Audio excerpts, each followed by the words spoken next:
Hello everybody, in this tutorial I'll show you how to get Celestine in Subnautica 2.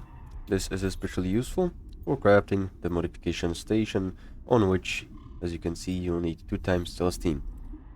So, to begin, we want to go around 1300 meters from the life pod towards east.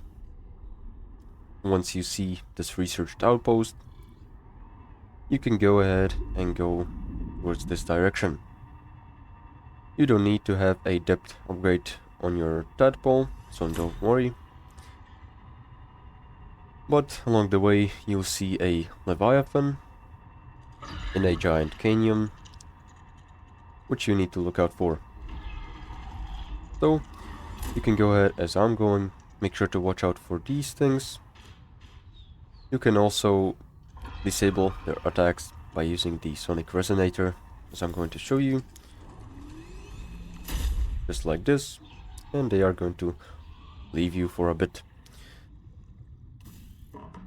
So, now to find the Celestine, you want to look around the caves or outside, and here you see these kind of diamond or crystal-like structures. You can go ahead and break it up with the sonic resonator, and this is going to give you Celestine, as you can see.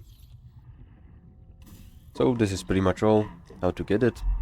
Make sure to like and subscribe if you found this helpful, and see you in the next one.